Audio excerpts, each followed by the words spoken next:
All right, hi everyone. Welcome to week 5. We're going to start off with a discussion of logical truth and tautology. Okay, if we start with the notion of possibility, the basic idea is that it just can be so. And this is a special kind of possibility called logical possibility, which is more expansive than mere physical possibility. So, although it's physically impossible to travel faster than the speed of light, it's not logically impossible because it doesn't entail a contradiction. You can certainly imagine people traveling faster than the speed of light, and you can write a novel in which people travel faster than the speed of light. But you can't write a novel in which cubes are not cubes, because that's just not a logical possibility. Necessity, on the other hand, deals with what must be the case. And a special class of necessity is tautologies. There are whole logics that deal with possibility and necessity in terms of truths, and these are called modal logics. They're actually a lot of fun, and they're very interesting, and I've always really enjoyed them. But you need the basics that we do in this course in order to go on to do those. So there is dessert, but you have to eat your vegetables. Now, tautologies are a special kind of necessarily true sentence, and these are ones that are true in virtue of their logical form. We're going to see how this works using truth tables in just a minute, but first I'm going to jump to the board just to give an overview of the relationship between these notions of necessity and tautology. Let's make a quick Venn diagram to see the relationships between tautologies, logical truths, and then truths that are just necessary in virtue of limitations placed on the blocks language in Tarski's world. For starters, though, I want to give a Venn diagram with some more familiar concepts so we can just see how this works. Here's a Venn diagram which shows us that all Dalmatians are dogs, and all dogs are mammals, but it doesn't work the other way around. So not every dog is a Dalmatian, although every Dalmatian is a dog, and not every mammal is a dog, although every dog is a mammal. Turning then to tautologies, logical necessities, and so forth, we can see that every tautology is a logical necessity, but not the other way around, and every logical necessity is a Tarski's world necessity, but not the other way around. Here's what I mean. At the middle go our tautologies, which are true just in virtue of their logical form, which is to say they're connectives. So for instance, P or not P is a tautology, so is not both P and its negation. Moving outside of that, we have logical necessities. For instance, A is larger than B and B is larger than A. Those can't both be true. So for instance, take the Statue of Liberty and me as A and B. Now, the Statue of Liberty is larger than me, that's true, and it can't also be that I'm larger than the Statue of Liberty. Granted, maybe we could shrink down the Statue of Liberty so that it is smaller than me, but then the other conjunct comes out false. So if something is larger than something else, then that something else isn't larger than the original thing. This is necessarily true, but it's not a tautology because it's not a matter of the logical form. Outside of that, we have Tarski's world necessities that are not necessities and not tautologies. For instance, A is a cube, or it's a dodecahedron, or it's a tetrahedron. Now there are other shapes in the world. A could be a sphere, but there aren't other shapes in Tarski's world, and so this is a Tarski's world necessity. Now if we want to show that something is a tautology, we can do so by dropping it into a truth table. This is akin to the A or not A that we considered in a previous lecture, and if you want, you can run through the De Morgan's equivalences to see why it's actually the same thing, although expressed differently. Let's drop this into a truth table. Now this sentence only has one subformula, and so we only need one range of possibilities, which is all the ways that A could be either true or false. So there we go. Now we can start filling out from underneath here. So let's first show not A. We'll flip the true and false for A, so it'll be F and T. And A will be just the T and F over here.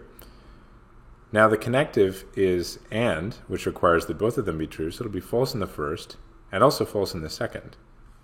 But the main connective is this negation sign here, which flips the other one so that we get two T's. This sentence is therefore a tautology because it has all T's in the column under its main connective. Let's consider a slightly more complicated one. It might be relatively easy to see that this is a tautology, but let's drop it into a truth table anyway. Now, here we have two letters, A and B, so we'll need to put both of these and all their combinations into the leftmost column of our truth table. The way I do this is to just do TF on the rightmost one, and then TTFF on the left, and then we would quadruple these if there were a C, as we'll see in just a moment.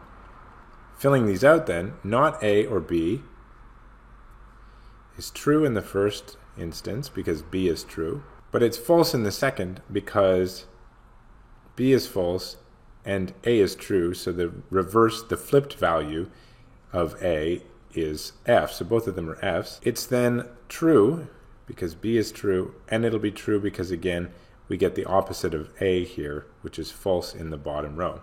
The next one, we get true in the first because A is true, true in the second also because A is true, false in the third because B is false, since B is true in the leftmost column, and the negation sign here flips the value, and true in the last because not B is true. Now our main connective here is the OR sign, and lining it up underneath the OR we have T, T, T, T. Here's the intuitive idea. With A and B arranged like this, we have every possible combination of A and B. If every possible combination of A and B still results in true, then the sentence is a tautology. This is why we can use truth tables to show that sentences are tautologies. Let's consider one more that's more complicated than these two. I don't know about you, but I can't tell by looking at this whether or not it's a tautology. So we'll put it in a truth table. Now we have three letters here to deal with: A, B, and C.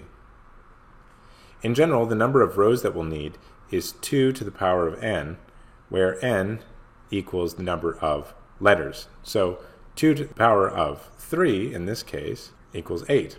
So we'll write these all out. So I've written under C alternating true, false, and then under B I'll write 2 truths, 2 false, and repeat that.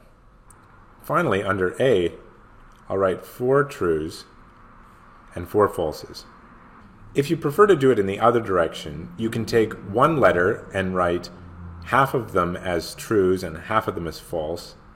Then the next letter will be the first and third quarters truths and the second and fourth quarters false, and keep working down until you're at your last letter, which just alternates TF, whichever way works best for you. I'm going to work from the right-hand side over to the left here. B is going to be pretty easy because it's just going to be the same as B in the first column. So it'll be 2 truths and 2 falses and 2 truths and 2 falses. I'll do the same for C. I can just compare the B and C over here, so I don't think there's any point in writing out B again under this B. So this comes out true right here. False in the second because C is false. False in the third row because B is false. And false in the fourth because they're both false. True again in the fifth. And then false all the way down. Now we move on to not A.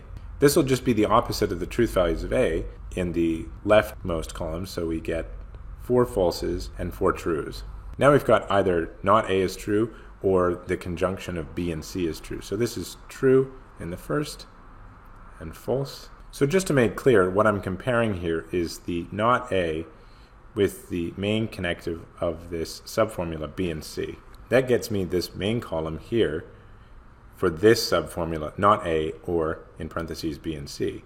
I want to compare this line now with the one under the and. So what I'm comparing here is the A line and this column right here. And it's true just whenever they're both true. So true, true, and the rest is false. Now negation flips that, but notice that the main symbol here is this disjunctive sign. So we're going to compare ultimately this column right here with B. And it's disjunctive, so anywhere there's a T in either this left column or the B column, the whole thing comes out true. And there you have it.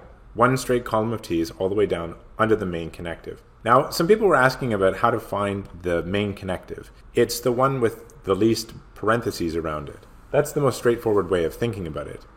Notice, however, that or and not both have 0 parentheses around them. So what do we do here? Well, in that case, a binary connective trumps a unary connective because the unary connective is just bound to this whole subformula on the left. And so the main connective is just the or.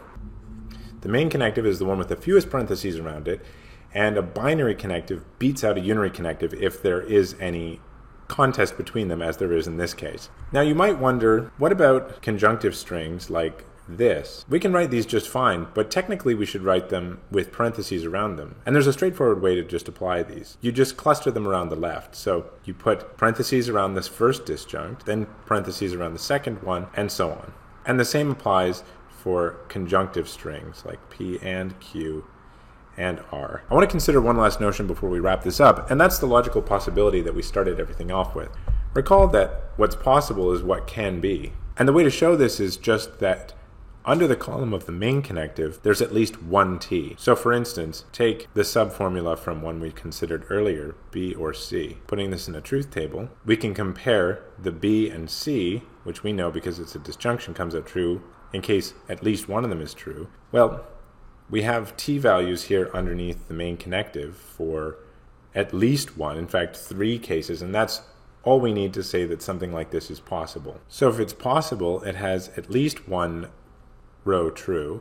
If it's necessary, and if it's a tautology, it has to have all of them true. And that's how we can show that something is a possibility or a tautology using our truth tables.